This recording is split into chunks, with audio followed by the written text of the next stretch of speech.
자, 오늘 이 밤에는요, 복과 저주의 기준은 무엇인가? 복과 저주의 기준, 우리 인간들이 생각하는 복과 저주의 기준과 하나님께서 말씀하시는 복과 저주의 기준은 너무나 다르죠. 그래서 오늘 이 밤에는요, 하나님이 우리에게 말씀하시는 복과 저주의 기준이 무엇인가에 대해서 생각해 보고자 합니다. 먼저 오늘 우리가 읽은 예레미야 17장 5절에서 8절의 말씀을 보게 되면 두 종류의 나무가 나와요. 그리고 두 종류의 사람이 언급되고 있습니다. 첫 번째 등장하는 나무는요, 사막의 떨기나무입니다. 이 사막의 떨기나무는 저주를 받을 자를 상징하고 있어요. 그래서 6절 상반절에 보게 되면 이런 말씀이 있습니다. 그는 사막의 떨기나무 같아서 라는 말이 있고요, 5절 하반절에도 보게 되면 이런 말씀이 있어요. 우리 함께 같이 읽을까요? 시작. 그 사람은 저주를 받을 것이라. 자, 두 번째 나무는 어떤 나무냐 그러면 물가에 심어진 나무입니다. 이 물가에 심어진 나무는요, 복을 받을 자를 상징하고 있어요. 그래서 8절 상반절에 보게 되면 이런 말씀이 있습니다. 다 같이요. 그는 물가에 심어진 나무. 그리고 7절 하반절에 보게 되면 이렇게 말합니다. 그 사람은 복을 받을 것이라. 그러니까 이 두 종류의 나무, 사막의 떨기나무와 물가에 심어진 나무, 이 두 나무를 통해서 하나님은 지금 우리에게 복과 저주를 설명하고자 하는 것입니다. 하나님은 무엇을 기준으로 복과 저주를 말씀하시는가? 자, 하나님이 말씀하시는 복의 기준은요, 결론부터 말씀드리면 사람보다 하나님을 더 의지하고 의뢰하는 사람을 하나님은 복을 받을 자라고 말씀하고 있어요. 자, 우리 7절의 말씀인데요, 우리 함께 읽겠습니다. 다 같이요. 그러나 무릇 여호와를 의지하며 여호와를 의뢰하는 그 사람은 복을 받을 것이라. 그러니까 하나님이 말씀하시는 복의 기준이 뭐냐?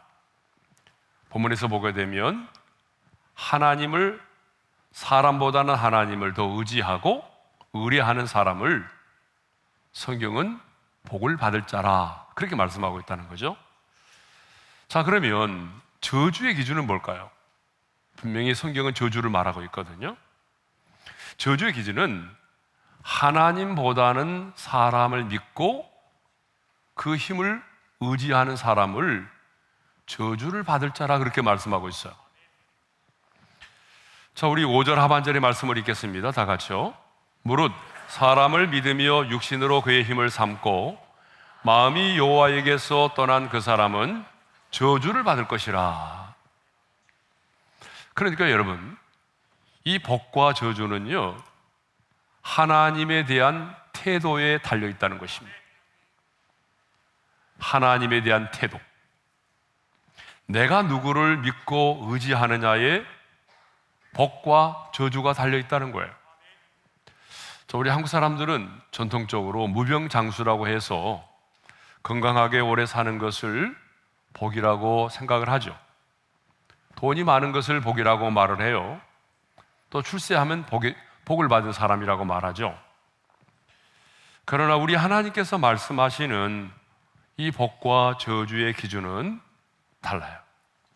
하나님이 말씀하시는 복의 기준은 돈이 아닙니다. 하나님이 말씀하시는 복의 기준은 사람들이 부러워하는 성공이 아닙니다. 하나님이 말씀하시는 복의 기준은요, 건강하게 오래 사는 것이 아닙니다. 건강하게 오래 사는 것도 중요하지요. 네. 그러나 건강하게 오래 살면서 하나님을 의지하지 않고 사람을 의지한다면 하나님은 그 사람을 복받을 자라고 말하지 않아요. 그 사람을 하나님은 저주받을 자라고 말씀하신다는 거예요. 그래서 시편 기자는 우리가 잘 아는 것처럼 시편 73편에서 하나님을 가까이 함이 복이라고 말하고 하나님과 멀어지는 것을 저주라고 말하고 있어요. 그러니까 성경은 계속해서 복과 저주에 대해서 말씀하실 때 보게 되면 하나님에 대한 태도에 기준을 두고 있다는 것입니다. 내가 무엇을 얼마나 소유했느냐가 아니라 내가 지금 하나님을 어떻게 대하고 있느냐, 하나님을 대하고 있는 태도에 따라서 하나님의 눈에는 그 사람이 복을 받을 자가 되는 것이고 또 어떤 사람은 저주를 받을 자가 되는 거죠. 자, 시편 73편 28절이죠. 우리 너무 잘 아는 말씀이 되어 있겠습니다. 하나님께 가까이 함이 내게 복이라. 하나님의 태도에 대한 태도죠. 그러니까 하나님께 가까이 함이 복이고요. 그 다음에 27절에 보게 되면 이렇게 말씀하고 있어요. 다 같이요. 무릇 주를 멀리하는 자는 망하리니. 망한다는 게 저주를 말하거든요. 그러니까 하나님께로 가까이 가면은 그게 복이고 하나님과 멀어진다면 그게 저주라는 거예요. 그러니까 어떤 사람은 인생의 고난 때문에 더욱더 하나님께로 가까이 나오게 됐다면 그 고난은 저주가 아니라 뭐가 될까요? 복이 되는 거죠. 근데 어떤 사람은 세상에서 잘 나가고 건강하고 돈도 많이 벌고 출세하니까 그 마음에서 하나님 두기를 싫어하고 하나님과 멀어져 가고 있다면 세상의 사람들은 그 사람을 향해서 복을 받은 사람이라고 말하는지 몰라도 우리 하나님은 그 사람을 절대로 복이라고 말하잖아요. 그러니까 세상의 성공이 복이 아니라 그것 때문에 하나님과 멀어지고 있다면 그것은 저주라는 거죠. 자, 복과 저주, 복과 화의 기준은 하나님이십니다. 왜냐하면요, 왜 하나님이 기준이냐면 하나님이 복의 근원이시기 때문에 그렇습니다. 그래서 성경에 보게 되면요, 복과 저주는 우리 앞에 있다라고 말하고 있어요. 신명기 11장 26절의 말씀을 읽겠어요. 다 같이요. 내가 오늘 복과 저주를 너희 앞에 두나니. 하나님은 우리 앞에 복과 저주를 두었다고 말씀하셔요. 이 말씀은 이제 모세가 가나안 땅의 입성을 앞두고 있는 이스라엘 백성들에게, 가나안 땅의 입성을 앞두고 있는 이스라엘 백성들에게 모세가 한 설교잖아요. 권면의 말씀이잖아요. 자, 가나안 땅의 정복을 앞두고 있는 이스라엘 백성들에게 너희가 여호와의 명령을 들으면 복이 될 것이고 그 명령을 듣지 않고 다른 신들을 따르게 되면 저주를 받으리라. 자, 신명기 11장 27절 하반절의 말씀을 읽겠어요. 너희의 하나님 여호와의 명령을 들으면 복이 될 것이요. 예. 자, 여기도 하나님이 기준이죠. 하나님의 명령을 들으면 너희에게 복이 될 것이고, 여기서 듣는다는 말은 뭘까지 포함하고 있을까요? 그냥 단순히 귀로 듣는다는 말이 아니라 순종이 내포된 거예요. 그러니까 하나님의 말씀을 듣고 순종을 하게 되면 그게 복이 되는 것이고, 예? 그러니까 하나님의 말씀을 듣고 순종하면 너희들의 인생에 고난이 있고 아픔이 있고 왕따를 당해도 그것이 복이 된다는 거죠. 왜냐하면 하나님의 말씀에 순종하는 길에는 여러분 형통한 것만 있는 게 아니거든요. 하나님의 말씀 앞에 순종하려면 일단은 가시밭길을 걸어야 돼요. 좁은 길을 걸어야 돼요. 그러니까 그 좁은 길을 걸어가는 과정 속에 아픔이 있고 인간의 배신도 경험하고 재정의 어려움도 손실도 보지만 그래도 하나님의 말씀 앞에 순종하여 나아간다면 그게 바로 뭐라는 거예요? 복이라는 거예요.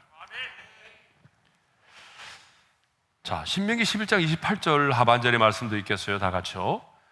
여호와의 명령을 듣지 아니하고 본래 알지 못하던 다른 신들을 따르면 저주를 받으리라. 그러니까 하나님의 명령을 듣고도 말씀을 듣고도 너희가 순종하지 않고 그래서 하나님 외에 다른 우상을 따라가게 되면은 저주를 받는다고 말하고 있어요. 그러면서 말합니다. 복과 저주를 내가 너희 앞에 두었다. 이 말은 무슨 말인가 하면 선택은 너의 몫이다라고 하는 거예요.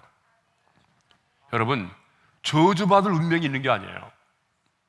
복받을 운명이 있는 게 아니에요. 하나님의 사람들은 운명에 맡겨 인생을 사는 사람들이 아니거든요. 그러니까 내가 복을 선택하면 복을 받는 사람이 되는 것이고, 내가 저주를 선택하면 저주를 받는 사람이 되는 거예요. 그러니까 순종은 언제나 축복이고, 성경의 원리는 너무나 간단해요, 여러분. 성경 원리는 순종은 축복이고 불순종은 뭐예요? 저주죠. 순종은 성공이고 불순종은 실패예요. 그러니까 불순종을 해서, 하나님의 말씀에 불순종을 해서 세상적으로 아무리 성공했을지라도 하나님의 눈에는 그것이 성공이 아니다라고 하는 거죠. 저주라는 거예요. 왜냐하면 지금 당장 우리의 눈앞에는 그것이 성공처럼 보이지만 시간이 지나면 반드시 그것은 실패로 끝이 난다는 거예요. 근데 우리 인간들은 모르잖아요. 지금 우리 눈앞에 펼쳐진 상황만을 바라보지 그 사람의 미래를 보지 못하잖아요. 예?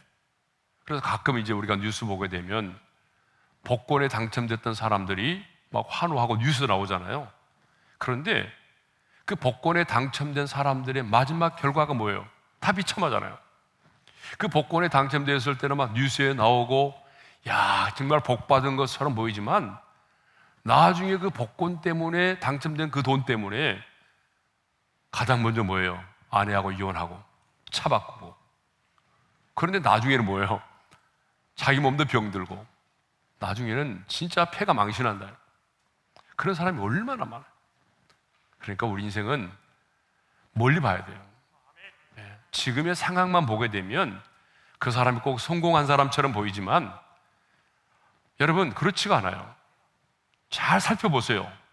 먼 훗날에는 반드시 실패할 수밖에 없어요, 그 사람은. 네.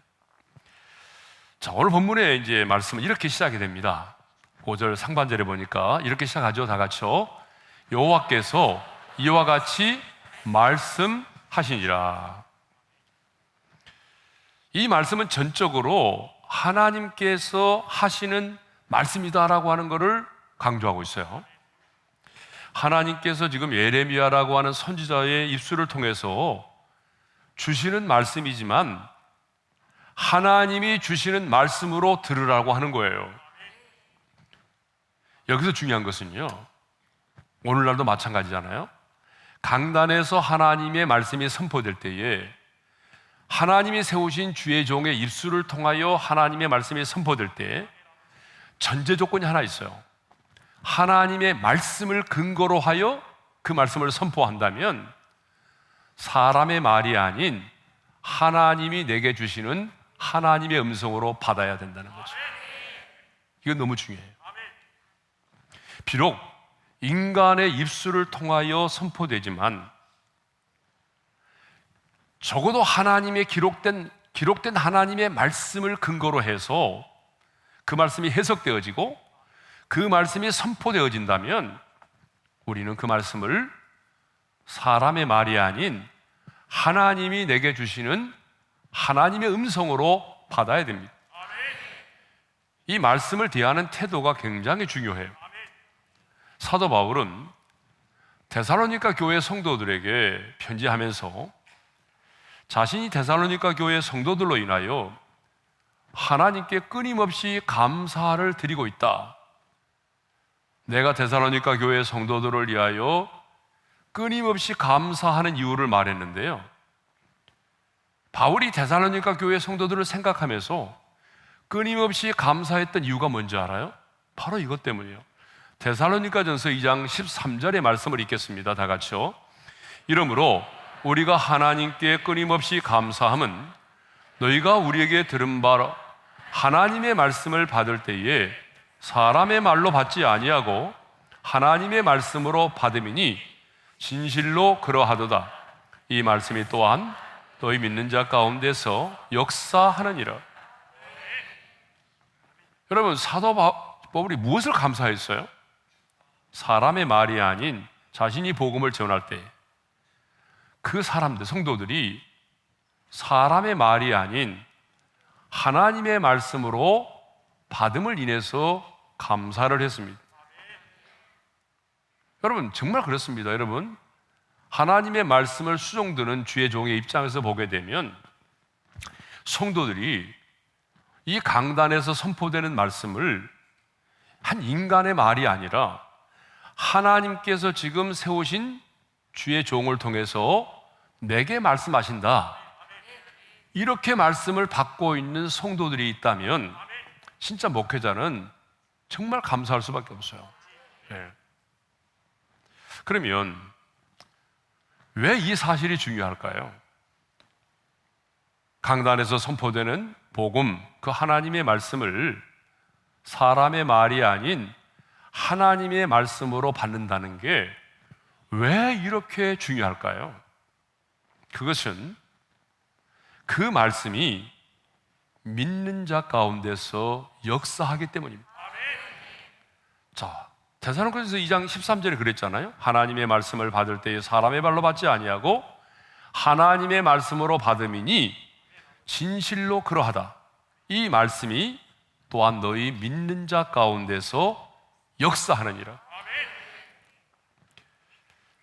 그러니까 그들은 사도 바울이 이렇게 복음을 막 전하고 하나님의 말씀을 선포할 때에 그들은 의심을 하거나 논쟁하려고 하지 않았다는 거예요. 그 당시에 행했던 헬레니즘의 철학적인 것을 가지고, 철학적인 사고를 가지고 하나님의 말씀을 판단하려고 하지 않았다는 거죠. 그냥 하나님의 말씀으로 받았어요. 오늘 하나님이 사도 바울의 입술을 통해서 지금 우리에게 말씀하신다, 이렇게 말씀을 받았더니 그 말씀이 그렇게 믿는 자들 안에서 역사하기 시작을 했다는 거죠. 그들은 하나님의 말씀이 선포되면 선포된 말씀대로 이루어질 것을 믿었던 거죠. 그랬더니 어떤 일이 벌어졌어요? 믿음이 자라기 시작했어요. 그리고 자신들의 삶에 놀라운 변화가 일어난 거예요. 왜? 내게 주시는 하나님 말씀으로 받으니까 그 말씀이 네 안에서 살아 역사를 하는 거죠. 여러분, 하나님의 말씀은 살았고 운동력이 있잖아요. 그러니까 내가 그 말씀을 오늘 하나님이 내게 주시는 살아있는 말씀으로 받으니까 그 말씀이 내 안에서 살아 역사하기 시작하고 그 말씀대로 순종했더니 말씀대로 이루어지는 역사들이 일어난 거죠. 그래서 데살로니가 교회는요, 초대교회 교회들이 참 많이 있는데 그 초대교회 중에서, 그 많은 교회들 가운데서 가장 빠른 시간에 교회의 부흥을 이룬, 성장한 그런 교회예요. 초대교회 성도들 교회 가운데 가장 빠르게 성장한 교회가 어떤 교회냐면 데살로니가 교회입니다. 예. 그러니까 데살로니가 교회에 그 짧은 시간에 이 교회가 이렇게 부흥하고 성장할 수 있었고, 믿음의 역사와 사랑의 수고와 소망의 인내가 있는 건강한 교회가 될 수 있었던 비결이 뭐냐 그러면 바로 이겁니다. 사람의 말이 아닌 하나님의 말씀으로 받았다는 거죠. 그랬더니 그 말씀이 믿는 자들 가운데서 역사하기 시작을 했다는 거예요. 그러니까 저희 교회는 참 감사한 게 많은데 정말 이렇게 말씀을 받는 분들이 많이 계세요. 다는 아닙니다. 다는 아니에요. 다는 아니고 진짜 이렇게 받는 분들은 많아요. 그래서 제가 가장 많이 이제 설교 피드백으로 듣는 말이 뭐냐 그러면, 어떻게 목사님 내 사정을 그렇게 잘 아세요? 꼭 우리 가정을 보고 얘기하는 것 같아요. 우리 가정을 훤히 들여다보고 내 삶의 형편과 처지를 너무나 잘 알고 꼭 누가 고자질해서 설교하는 것 같다는 얘기를 많이 들어요. 근데 여러분, 누가 저한테 고자질 하겠어요? 누가 와가지고 아무개 가지고 요즘에 이렇다고 말을 하겠어요? 저는 그냥 성령님 안에서 말씀을 전하고, 성령님 준비된 말씀 위에 기름 부어 주셔서 오늘 이 말씀이 영이요 생명이 되기를 원합니다. 이렇게 기도하고 또 말씀을 전하다 보게 되면 이 말씀을 전하는 이 순간에도 전혀 예기치 않는 그런 감동을 주실 때가 있잖아요. 옹고에 없는 얘기를 할 때가 있어요. 예? 지금 오늘 저녁에도 많이 하고 있거든요. 그러니까 옹고에 없는 얘기가 오히려 더 이 앉아있는 성도들의 심령을 꿰뚫는 말씀이 될 때가 있어요. 네. 그러니까 지난 주일날도 그런 설교를 했잖아요, 제가. 예. 지난 주일에도 우리가 인생을 살다 보게 되면 사람에게 배신을 당하고, 그렇죠? 배신을 당하고, 배신을 당한 것만이 아니라 배신 때문에 경제적인 손실을 입게 되고, 또 거기서 끝나는 것이 아니라 사람들이 고소와 고발을 한다, 그런 얘기를 했거든요. 그래서 어떤 분이 나가시면서 어떻게 알았어요? 그래, 제가 어떻게 알겠어요? 예, 옹고에 없는 얘기를 한 거죠. 예, 옹고에 없는 얘기를 한 거예요. 예. 그런데 그 현장에는 꼭 그 말씀을 드려야 될 분이 계셨던 거죠. 네. 자, 그러면 이제 사막의 떨기나무와 같은 인생을 사는 자에 대해서 생각을 해보도록 하겠습니다. 자, 우리 6절 상반절의 말씀을 읽겠습니다. 다 같이요. 그는 사막의 떨기나무 같아서. 자, 사막이 떨기나무는요, 사막에서 흔히 볼 수 있는 관목을 말하죠. 일명 소돔 사과라고 불리는 나무이기도 해요. 키가 작고 가지만 앙상한 나무죠. 이 나무는요, 물이 없는 사막에서 간신히 살아남은 굉장히 메마른 나무를 말합니다. 이 나무는요, 아주 그 바늘과 같은 잎이 많기 때문에 벌거벗은 나무라고 부르기도 한다고 합니다. 이 나무는 제목으로도 사용될 수 없고 열매가 있긴 있지만은 아주 독성이 강해서 아프리카 사람들은 화살촉에다가 이 열매에서 나오는 진액을 발라서 적군을 향해서 화살을 쏘아댄다고 합니다. 또 적군의 우물에다가 이 열매의 진액을 쏟아 부어놓으면은 사람들이 그 물을 마시고 죽는다고 합니다. 그러니까 식물학자들에 의하면 우리나라의 온나무처럼 주변에 좀 서성거리기만 해도 손을 씻어야 될 정도로 독성이 강한 나무라고 합니다. 그런데 사막의 떨기나무와 같은 인생을 사는 사람들이 있다는 거예요. 그런데 성경은 이렇게 사막의 떨기나무와 같은 인생을 사는 사람들을 뭐라고 표현하냐 그러면 저주를 받을 자라고 말하고 있어요. 자, 그러면 사막의 떨기나무와 같은 인생을 사는 자의 특징이 뭐냐는 거예요. 지금 하나님은 사막의 떨기나무를 가지고 저주받을 자를 설명하고 있어요. 자, 사막의 떨기나무와 같은 인생을 사는 자의 특징이 있는데요, 그게 뭐냐 그러면 하나님보다 사람을 더 믿고 더 의지한다라고 하는 거예요. 자, 우리 5절 상반절의 말씀을 읽겠습니다. 다 같이요. 여호와께서 이와 같이 말씀하시니라. 무릇 사람을 믿으며. 사람을 믿는다고 그랬잖아요.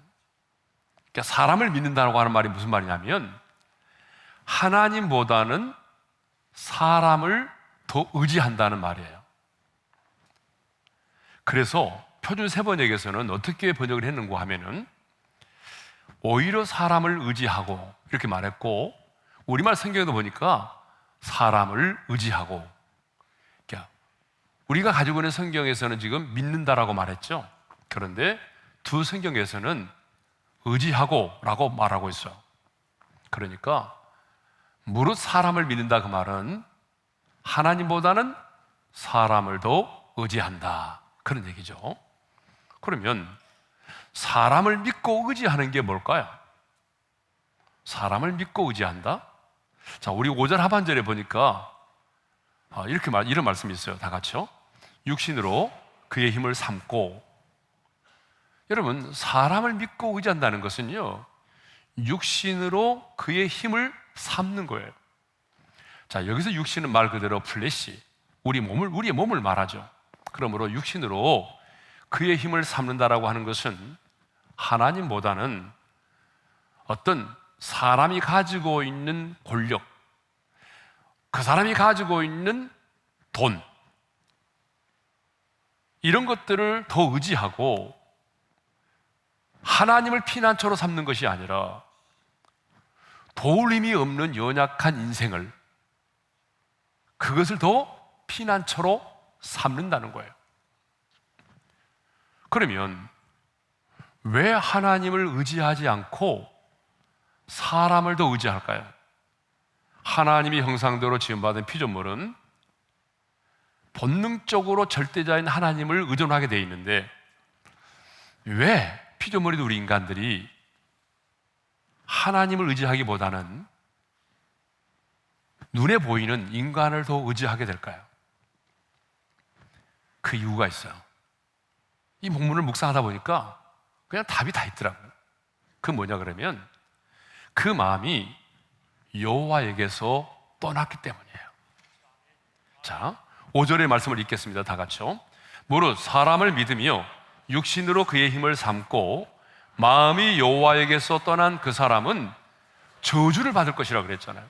그러니까 마음이 여호와에게서 떠났기 때문이에요. 그러니까 사람들이 하나님보다 사람들을 더 의지하고 세상의 권세와 물질을 하나님보다 더 의지하는 것은 뭐가 문제라는 거? 그 마음이 여호와에게서 떠났기 때문에 육신의 힘을 의지하게 되고 사람을 믿는다는 거예요. 그러니까 내 마음이 여호와를 떠난 증거가 뭐냐? 내 마음이 여호와를 떠난 증거가 뭐냐 그러면 하나님을 의지하는 것보다 눈에 보이는 사람을 더 의지하고 있다라고 하는 거예요. 여러분들이 내가 지금 언제부턴가 하나님보다는 눈에 보이는 사람을 더 의지하고 있다면 여러분의 마음을 점검해 보셔야 돼요. 예? 내 마음이 여호와에게서 떠났기 때문에 우리는 지금 하나님을 의지하는 것보다는 사람을 의지하고 있다는 거예요. 그러니까 뭐가 문제예요? 마음이 먼저 문제죠. 내 마음이 먼저 문제라는 거예요. 성경을 보게 되면 유다 백성들은 자신들을 구원하여 내시고 여기까지 인도하신 하나님을 버리고 애굽과 같은 이방 나라들을 더 의지한 적이 많잖아요. 바벨론 제국으로부터 위협을 받을 때마다 언제나 하나님의 사람들이 전능하신 하나님을 믿는다라고 말하면서도 실제로는 주변의 강국인 애굽의 나라를 더 의지하고 아시리아를 더 찾아가서 의지하려고 했단 말이죠. 예? 그러니까 주변 나라로부터 바벨론 제국이 침략해 오려고 하니까 하나님을 의지하는 것이 아니라 주변의 강국인 애굽을 더 의지하고 또 아시리아를 더 의지하라고 했던 거죠. 세상에 힘이 있어 보이는 강국들이 도와주지 않을까, 그래서 주변의 나라에 도움을 더 받고자 했다라고 하는 것이죠. 그러면 왜 우리는 이제 사람을 의지하지 말아야 되는가? 네. 그걸로 한번 살펴보겠습니다. 왜 우리는 사람을 의지하면 안 되는가? 이건 참 중요해요. 하나님은 눈에 보이지 않고 사람은 눈에 보이고 권력도 보이고 그 사람이 가지고 있는 돈도 보이고, 그러니까 우리 인생들은 살다 보게 되면 보이지 않는 하나님보다는 눈에 보이는 그 어떤 것을 더 의지할 때가 많아요. 그런데 오늘 저는 왜 우리는 사람을 의지하면 안 되는지 세 가지 이유를 살펴보고자 합니다. 첫 번째 이유는요, 인생은 도울 힘이 없기 때문에 그래요. 제 말이 아닙니다. 시편 146편 3절의 말씀을 읽겠어요. 다 같이요. 기인들을 의지하지 말며 도울 힘이 없는 인생도 의지하지 말지니. 자, 여기서 기인이라고 그러는데 힘 있는 권력을 가진 왕이나 고관들을 말하겠죠. 그러니까 사람의 눈에 힘이 있어 보이고 권력이 있어 보이는 자를 의지하지 말라는 거예요. 왜 의지하지 말라고 말씀하고 있어요? 인생은 도울 힘이 없다는 거예요. 여러분, 어느 일정 부분은 도움을 줄 수 있지만 정말 우리 인생의 본질적인 두 가지 문제는 어떤 도움도 주지 못해요. 내가 전세를 얻는데 부족한 금액을 도와줄 수는 있어요. 이 정도는. 그러나 정말 우리 인생의 가장 본질적인 두 가지 문제는 해결해 주지 못하죠. 우리 인생의 가장 본질적인 두 가지 문제가 뭐예요? 죄와 죽음의 문제입니다. 죄와 죽음의 문제는 그 누구도 해결해 줄 수가 없는 거예요. 절대 권력을 가진 사람도 해줄 수가 없는 거예요. 네? 왜 도우림이 없는가? 성경은 너무나 분명하게 왜 도우림이 없는지를 말씀하고 있어요. 시편 146편 4절인데요. 우리 한번 읽겠습니다. 다 같이요. 그의 호흡이 끊어지면 흙으로 돌아가서 그날에 그의 생각이 소멸하리로다. 왜 인생은 도우림이 없는가? 왜 도우림이 없는 인생을 의지하지 말라고 하는가 하면 호흡이 끊어지면요, 어디로 간다고요? 흙으로 돌아간다는 거예요. 그렇게 되면 죽는 날에 그가 세웠던 모든 계획들이 다 사라지고 만다는 거예요. 내가 도와줄게, 뭘 해줄게 했는데 그 사람이 죽고 나니까 그 모든 계획들이 다 수포로 돌아가고 만다는 거예요. 네? 두 번째로 왜 우리는 사람을 의지하면 안 되는가? 두 번째입니다. 신이 아니라 인간이기 때문이라는 거예요. 하나님은 이사야 선지자를 통해서 하나님 자신보다 애굽을 더 의지하는 이스라엘 백성들을 이렇게 책망을 하셨습니다. 자, 이사야 31장 3절인데요. 우리 함께 읽어볼까요? 다 같이요.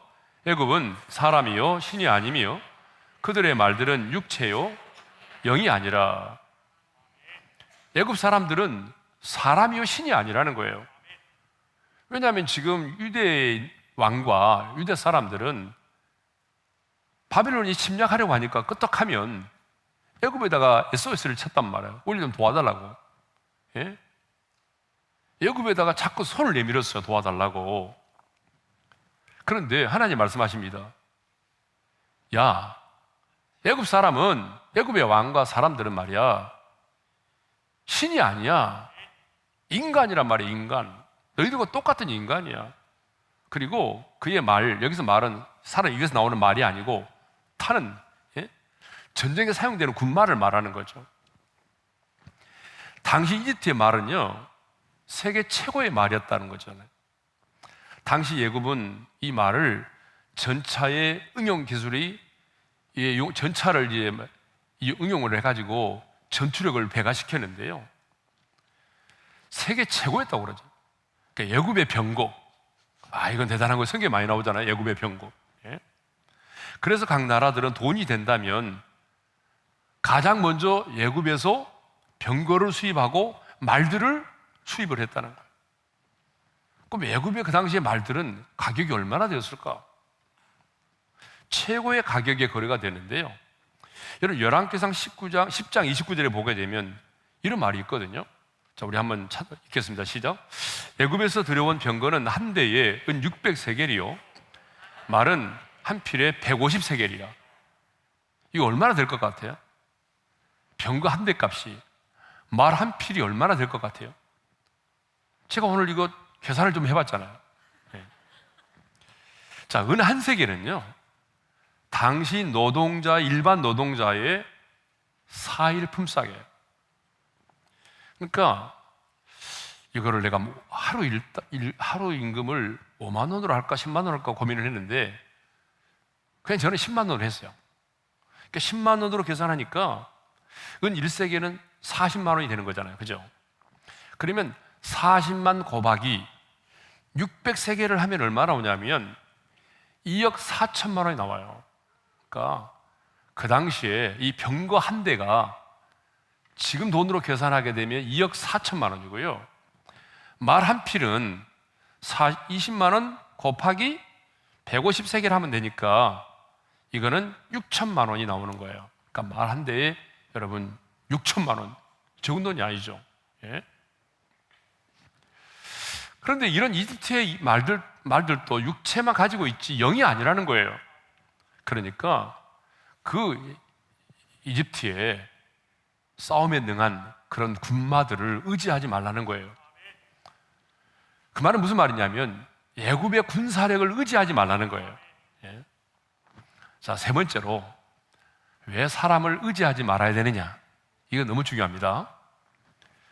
세 번째는 모두가 함께 망하기 때문에 그래요.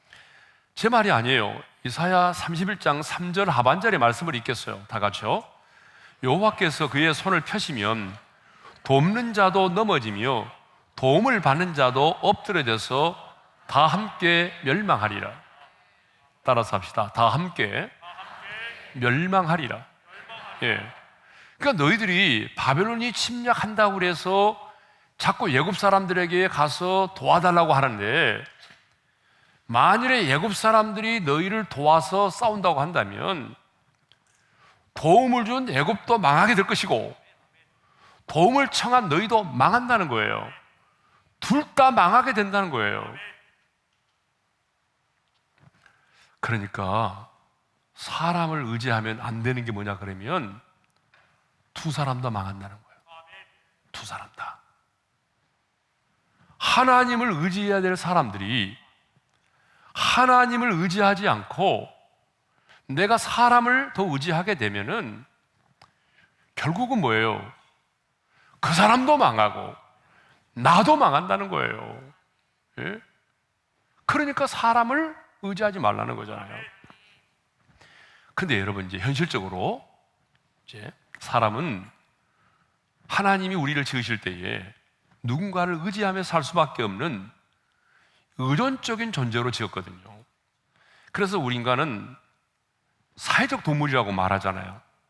그렇죠? 나 홀로 살아가는 존재가 아니고 내가 누군가에게 도움을 주고 나도 도움을 받으면서 상부로 상부상조하면서 살아가는 게 우리의 삶이잖아요. 그죠?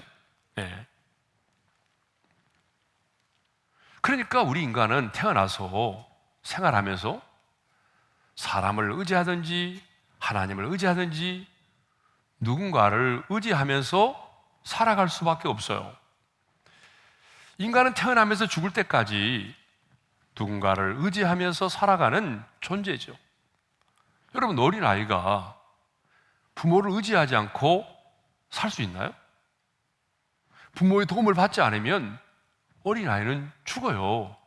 그렇죠? 예전에 그런 부모가 있었잖아요. 예? 아주 어린 아이를 집에 놔두고 게임에 빠져가지고 나가서 며칠 동안 게임하고 그래가지고 그 아이가 그냥 거의 굶어 죽을 지경이 됐잖아요. 그러니까 어린 아이들은요 스스로 먹지도 못하고 스스로 뭐 생활할 수가 없으니까 당연히 부모가 도움을 주지 않으면 살아갈 수가 없는 거예요. 그러므로 사람을 의지하지 말라는 게 이제 뭔지 이걸 우리가 정확하게 알아야 돼요. 자, 하나님보다 사람을 의지하지 말라고 그랬는데 그러면 사람을 의지하지 말라는 게 뭐냐는 거예요. 아이가 부모를 의지하거나 다른 사람의 도움을 받아서는 안 된다는 그런 말이 아니거든요. 여러분, 그런 말이 아닙니다. 또 물질이나 권세를 소유해서도 안 된다, 그런 말도 아니에요. 그럼 여러분 집에 있는 물질 다 갖고 와야 돼. 지금 오고 공무원 시험도 보면 안 돼요. 그러니까 물질이나 권세를 소유해서도 안 되고 그것을 사용해서도 안 된다는 그런 말이 아닙니다. 만일 우리가요 사람을 의지하지 말라는 말을 문자적으로 그렇게 적용을 해버리게 되면은 어떤 일이 벌어지냐 그러면 오히려 우리는 하나님의 창조의 원리를 거스리는 일이 되고 말아요. 왜냐 그러면요, 하나님은 인간을 창조하시고 뭐라고 말씀하셨어요? 생육하고 번성하고 충만하고 그 다음에 땅을 정복하라고 그랬잖아요. 예? 또 하나님께서 뭐라고 말씀하시냐면 물질 얻을 능을 주신다고 그랬잖아요. 또 하나님께서 어때요? 어떤 사람은 높이기도 하시고 하나님은 또 낮추기도 하신다고 그랬잖아요. 분명히 하나님께서 어떤 사람을 세우시잖아요. 다윗도 왕으로 세우셨고 솔로몬도 왕으로 세우시고 그러잖아요. 그러니까 하나님이 세우신 권세도 있잖아요. 그러므로 우리가 무조건 사람을 의지하지 말라고 그래서 그 사람의 소유나 그 사람의 권세를 무시하고 사용해서는 안 된다, 이런 말이 결코 아닙니다. 자, 그럼 뭘까요? 사람을 의지하지 말고 육신으로 그 힘을 삼지 말라는 것은 도울 힘이 없는 연약한 인생을 하나님보다 더 의지하지 말라는 거예요. 여기서 더 중요한 것은 더라는 말이에요. 더. 하나님보다 더 의지하지 말라는 거예요. 한순간에 사라져버린 그 권세와 물질을 하나님보다 더 중요하게 생각하지 말라는 거예요. 아니, 하나님보다 그 사람을, 그가 가지고 있는 그 권세를, 그가 가지고 있는 어떤 파워를 더 사랑하지 말라는 거예요. 여기서는 더라는 말이 중요합니다. 더라는 말. 예. 하나님보다 더 의지하지 말고, 하나님보다 더 사랑하지 말고, 하나님보다 더 중요하게 생각하지 말라는 거예요. 이 말이에요, 이 말. 예. 그러니까 여러분들이 다 이제 점검해보면 알 수 있어요. 내가 정말 지금 하나님보다 더 의지하고 있지 않은가? 하나님보다 더 중요하게 생각하고 있지 않은가? 하나님보다 더 사랑하고 있지 않은가? 이 더, 바로 그 말이에요. 예. 왜냐하면 인간에게요, 두 주인은 존재하지 않기 때문에 그래요. 하나님을 의지하면서 세상을 의지하고, 사람을 의지하면서 하나님을 의지할 수 있다. 이것은 성경에는 없어요. 내가 복음에만 있는 거죠. 내가 쓰는 복음, 내가 복음에만 있는 거잖아요. 그래서 우리는 어때요? 상황에 따라서 어떤 때는 하나님을 의지하고, 어떤 때는 사람을 의지하고, 근데 이건 없어요. 예. 그래서 예수님은요, 우리에게 분명히 말씀하셨잖아요. 우리 너무 잘 아는 말씀, 하나님과 재물을 겸하여 섬길 수가 없다. 자, 우리 한번 같이 읽겠습니다. 다 같이요. 한 사람이 두 주인을 섬기지 못할 것이니 허기를 미워하고 저를 사랑하거나 허기를 중히 여기고 저를 경히 여김이라. 너희가 하나님과 재물을 겸하여 섬기지 못하느니라. 여러분, 참 우리 인간에게는요, 엄밀하게 말하면 주인은 딱 둘밖에 없어요. 하나님이 내 인생의 주인이냐, 아니면 맘몬, 물질이냐. 여러분, 우상을 숭배하는 사람들도 그 안에는 뭐예요? 탐욕이 자리를 잡고 있잖아요. 결국은 인간의 탐욕 때문에 우상을 숭배하는 거예요. 예? 그러니까 모든 죄의 근원이 뭐예요? 욕심, 탐욕이란 말이에요. 예? 그러니까 결국은 우리 인생의 싸움은 뭐예요? 누가 내 인생의 주인인가? 이 싸움이에요. 그러니까 제가 11조를 얘기할 때도 그런 얘기 했잖아요. 얼마를 내느냐, 그게 중요한 게 아니에요. 결국은 뭐냐 그러면 내 인생의 주인은 누구냐는 거예요. 하나님이 내 인생의 주인이냐, 아니면은 물질이 내 인생의 주인이냐, 돈이 내 인생의 주인이냐, 이 싸움이거든요. 예. 그러니까 저는요, 뭐 아무리 뭐 교회 안에서 직분을 가지고 있고 뭐 신앙생활 오래 했어도 그 온전한 11조를 드리지 못하는 사람은, 그분은 아직도 말로는 주의하지만 여러분 절대로 그렇지 않습니다. 그 사람의 인생의 주인은 지금도 돈입니다. 그러니까 왜 못하느냐 그러면 여러분, 돈이 내 인생의 주인이 되어 있기 때문에 못하는 거예요. 결국은. 그러니까 내 인생의 주인은 누구냐의 싸움이에요. 네. 이것이 우리가 하나님 앞에 11조를 드리고 안 드리고의 차이지, 뭐 여러 가지 얘기를 하더라고. 뭐 율법은 어쩌고. 여러분 인터넷에 들어가 보게 되면요, 11조를 드리지 말아야 되는 이유 얼마나 많은지 몰라요. 정말 많은 사람들이 머리 아프게 써놨어요. 예. 뭐 확실하게 성경 구절까지 돼가면서, 예. 지금도 11조를 드리라고 설교하는 목사가 있느냐, 이렇게 해가지고, 예. 근데 여러분, 그런 논쟁을 다 버리고 정말 중요한 것은 내 인생의 주인은 누구냐? 하나님이 내 인생의 주인이면, 여러분, 우리는 하나님이 내 인생의 주인이라고 한다면 그것을 증명할 수 있는 게 뭐예요? 그게 바로 헌금입니다. 예. 이후에 복을 받고 안 받고의 문제는 나중 문제예요. 액수를 얼마나 드리냐, 이것도 나중 문제예요.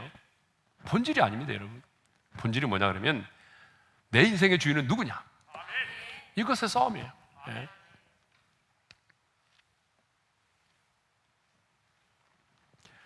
인간은 누구를 의지하느냐에 따라서 그 인생이 완전히 달라진다는 거죠. 피조물인 인간이 절대자인 하나님을 의지하고 살아가면 복된 인생이 되지만, 하나님을 의지하지 않고 보이는 사람을 하나님보다 더 의지하고 육신으로 그 힘을 삼으면 저주를 받는 인생이 된다는 거예요. 그래서 여러분 5절의 말씀을 다시 한번 읽어볼까요? 다 같이요. 무릇 사람을 믿으며 육신으로 그의 힘을 삼고 마음이 여호와에게서 떠난 그 사람은 저주를 받을 것이라. 그러니까 우리 인생은요, 내가 지금 누구를 의지하고 살아가느냐에 따라서 이렇게 우리 인생이 달라진다는 거예요. 하나님을 의지하면, 하나님을 믿고 하나님을 신뢰하고 그렇게 하나님을 의지하고 살아가면 그 사람은 복을 받는 사람이 되는 것이고, 예, 아무리 교회를 오래 다녀도 하나님보다는 사람을 의지하고 보이는 세상의 권세를 의지하고 돈을 더 의지하고 그렇게 살아간다면 그 사람은 바로 저주를 받을 인생이 된다는 겁니다. 자, 그러면 이제 사막의 떨기나무는 왜 저주를 상징하는가를 설명하고 오늘 말씀을 마치도록 하겠는데요.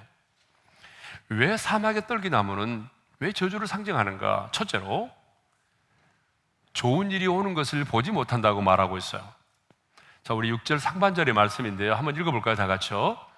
그는 사막의 떨기나무 같아서 좋은 일이 오는 것을 보지 못하고, 좋은 일이 오는 것을 보지 못하는데요.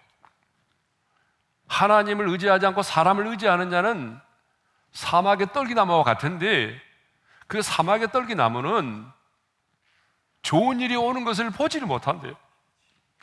여러분, 사막에서 자라는 나무에게 좋은 일이란 뭘까요? 현실적으로 보게 되면 두말할 필요도 없이 비가 오는 거죠. 여러분, 비가 오는 게 가장 좋은 일 아닙니까? 왜냐하면 비가 와야 그 메마른 광야에 있는 그 가신 떨기나무가 수분을 흡수할 수 있고, 또 수분을 흡수해야 싱싱하게 자랄 수 있고, 그래야 또 열매도 맺을 수 있는 거 아니겠어요? 그런데 사막의 떨기나무는 좋은 일이 오는 것을 보지 못한다고 했어요. 제때 물을 공급받지 못하기 때문에 앙상한 가지만 남아있고 원하는 열매를 맺지 못하죠. 나무의 주된 목적은 뭐예요? 결국은 좋은 열매를 맺는 거잖아요. 그런데 물가에 심겨져 있지 않고 광야 건조한 곳에 있기 때문에 수분을 흡수하지 못해서 열매를 맺기가 어렵죠. 또 열매도 유익한 열매가 아닌 독성이 강해서 누군가에게 해를 끼치는 열매를 맺게 된다는 거죠. 마찬가지로 하나님을 의지하지 않고 사람을 의지함으로 저주받은 인생을 사는 사람도 마찬가지입니다. 하나님이 원하시는 인생의 열매를 맺지 못한다는 거죠. 하나님은 우리 인간을 평가할 때 열매로 평가하거든요. 그런데 하나님이 원하시는 열매를 맺지 못하는 거예요. 자, 두 번째로, 사막의 떨기나무가 왜 저주를 상징하느냐? 두 번째 이유입니다. 사람이 살지 않은 땅에 살게 된다는 거죠. 자, 우리 6절의 말씀을 읽겠습니다. 다 같이요. 그는 사막의 떨기나무 같아서 좋은 일이 오는 것을 보지 못하고 광야, 간조한 곳, 건건한 땅, 사람이 살지 않은 땅에 살리라. 광야, 간조한 곳, 건건한 땅, 사람이 살지 않은 땅에 살기 때문이라고 말해요. 여러분, 사막의 떨기나무는 장렬하는 태양과 타는 듯한 사막의 열기에 노출돼서 그 광야의 건조한 땅, 건건한 땅, 사람이 살지 않은 땅에 살죠. 여러분, 이 말은 무슨 말일까요? 우리가 이제 다음 주에 한번 살펴보려고 하는데, 하나님의 형상대로 지음을 받은 우리 인간은 생수의 근원이신 하나님을 떠나서는 살 수 없다는 것입니다. 날마다 생수의 근원이신 하나님으로부터 생명의 영양분을 공급받고 또 생기를 공급받고 생수를 공급받아야 살아갈 수 있습니다. 그런데 당시 유다 백성들은요, 생수의 근원이 되신 하나님을 어떻게 했어요? 버렸어요. 그리고 스스로 웅덩이를 팠습니다. 하나님 없이도 살 수 있다는 생각에 생수의 근원이신 하나님을 버리고 스스로 웅덩이를 판 거예요. 예레미야 2장 13절의 말씀을 읽겠어요. 다 같이요. 내 백성이 두 가지 악을 행하였나니 곧 그들이 생수의 근원이 되는 나를 버린 것과 스스로 웅덩이를 판 것인데 그것은 그 물을 가두지 못할 터진 웅덩이니라. 여러분, 생수의 근원이 되신 하나님을 버렸는데 결과가 뭐예요? 사막에 떨기나무가 되어버렸던 것이죠. 오늘날도 마찬가지입니다. 주위를 둘러보게 되면요, 얼마나 많은 사람들이 그 마음에서 하나님을 떠나가고 있는지 모릅니다. 심지어 교회에 와서 예배를 드리고 있지만 마음은 이미 지금 하나님께로부터 떠나가고 있는 사람들이 있어요.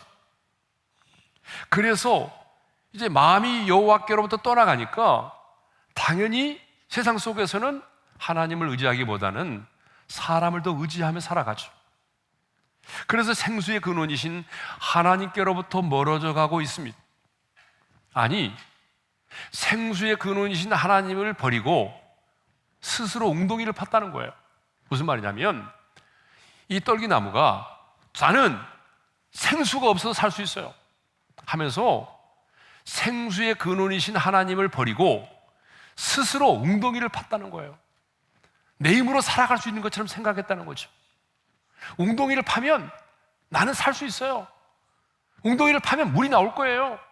그래서 팠는데 그 웅덩이도 터진 물이 터진 웅덩이가 됐다는 거예요. 아무 쓸모없게 됐다는 것이죠. 근데 여러분 분명히 아십시오. 생수의 근원이신 하나님으로부터 멀어지는 자는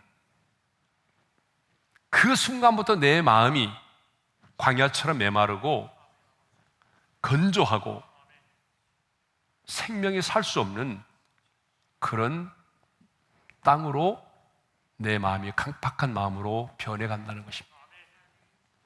하나님께로부터 공급되어지는 은혜를 받지 못해서 어느새 내 인생의 나무가 사망의 떨기나무처럼 되어버린다는 것입니다.